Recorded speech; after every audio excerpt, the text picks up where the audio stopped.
At this very moment, a profound and unwavering desire for selfless sacrifice has taken root deep within the very core of our hearts and souls. Let's see how much strength there is in the arms, in the heart. The year 1912 was a very difficult time for India. Clouds of despair were looming everywhere. On one hand, the country was in chaos due to colonial rule, and on the other, the economic situation was deteriorating. Many things happened that year, such as the Delhi-Lahore conspiracy case, which is also known as the Viceroy Harding bomb incident. Secondly, this year Nehru returned to India after studying abroad. Thirdly, the most significant event of this year was the rise of a Hindi publishing house in Lahore and the writings of an immortal author devoted to Vedic religion. But let's first talk about the publishing house, because without it, that great author would be incomplete, and without the author, the publishing house would have no purpose. It was through this publishing house and author that Hindus found their own voice. The direction of Indian politics and the way Hindus thought had completely changed. What was this whole matter? We will understand in detail how a book published by this publishing house caused Muslims from India to Arabia to become agitated. Hello, I am Harpreet Kaur. The year was 1912. At that time, Hindi was not very prevalent in Punjab, and there were hardly any Hindi publishers. It was then that a leader emerging in society, Mahashay Rajpal Ji, opened a publishing house and gave it a name, Rashtrapal and Sons. You must have heard this name many times. Currently, its office is located in the Kashmiri Gate area of Delhi. But we are talking about 100 years ago, when this publishing house used to publish books on social, political, and religious topics. As a fearless publisher, they never shied away from any subject. By publishing one of India's first books on family planning, Santan Sankhya Kasima Bandhan, they surprised everyone. But the story doesn't end there. 8 years had passed since the publishing house had opened. In those days, 3 books published by unknown authors and publishers appeared in the market. One of them was titled, Krishna, Your Gita Will Have to Be Burned. The second was about Maharishi Dayanand, the founder of AryaSamaj, and was titled, The Libertine Sage of the 19th Century. The third was about Sita Mata and was titled, The Defamation of Sita. These were freely distributed for 2 to 3 years through all the mosques in India. The reason for publishing these books was due to Swami Shraddhanand Ji's Shuddhi movement and the large-scale Garwapsi campaign, a significant number of Muslims were influenced by the ideology of AryaSamaj and were returning to Hinduism. In response, a section of Muslims published these books in an attempt to malign and discredit Hinduism and the AryaSamaj. These books were extremely hateful, containing obscene and horrifying depictions and illustrations of Hindu deities, as well as vile misrepresentations and various character assassinations of Lord Krishna, Maharishi Dayanand Saraswati, and Mother Sita. At that time, there was outrage among Hindus in Punjab, but no one was willing to respond.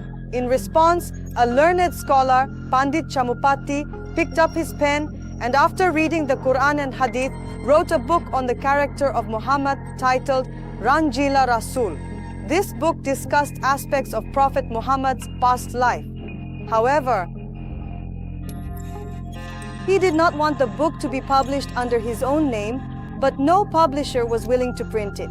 Then, suddenly, a new publisher, Mahashay Rajpal, assured Chamupati of anonymity, and instead of the author's name, wrote Dudh Ka Dudh, Pani Ka Pani, meaning the truth revealed, on the book. However, he did not hide his own name or address.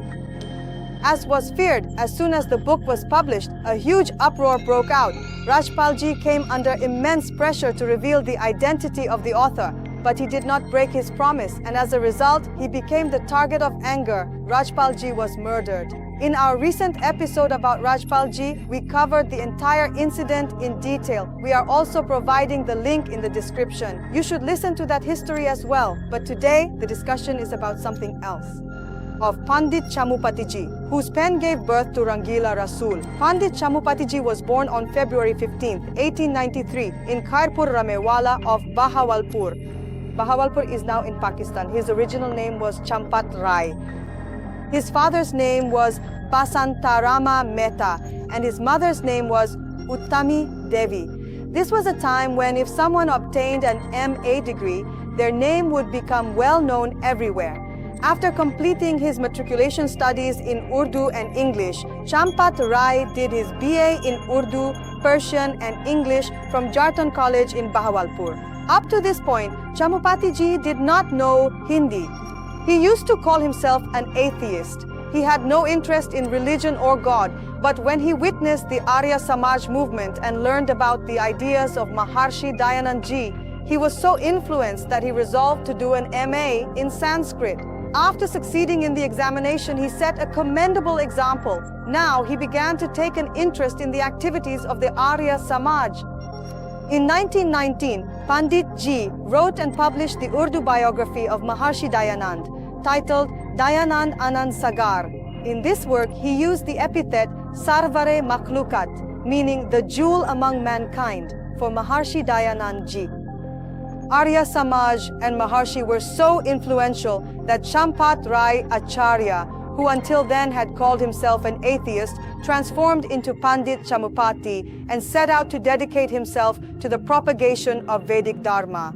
At that time, there was a Gurukul in Multan. He became the chief head of the Multan Gurukul.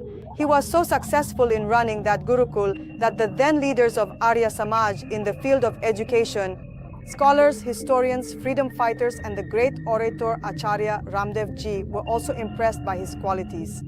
Captivated by him, they brought him to Lahore and persuaded him to become a lifelong member of the Dayanand Seva Sadan.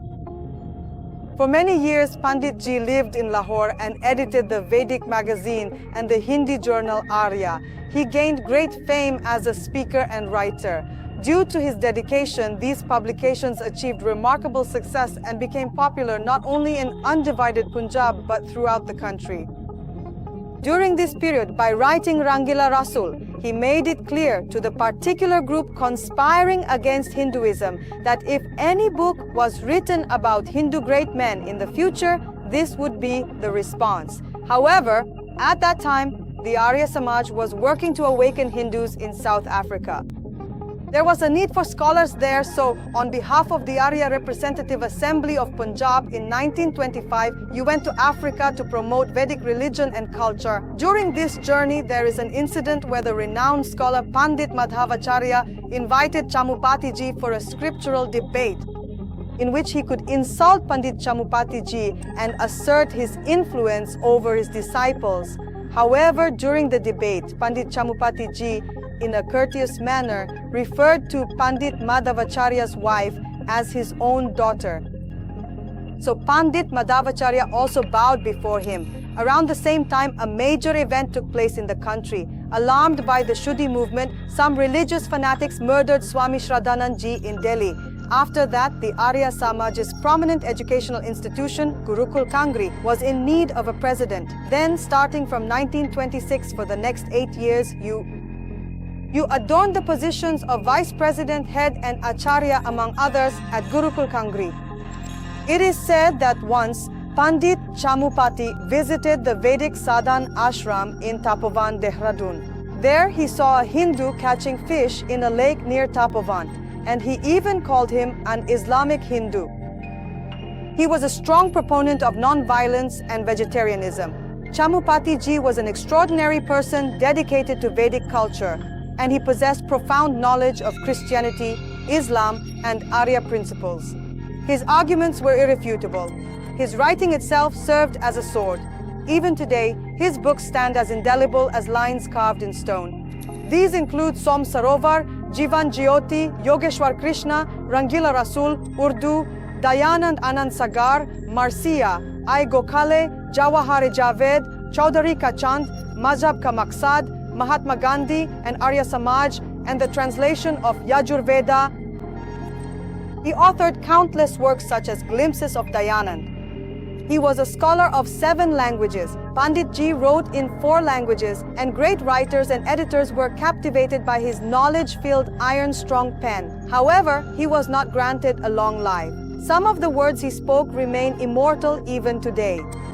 He had said that today, not only in India but across the entire religious, social and political world, Dayanand Ji's influence prevails. The propagators of various doctrines have changed their views. They have revised the interpretations of religious texts and altered the biographies of great personalities.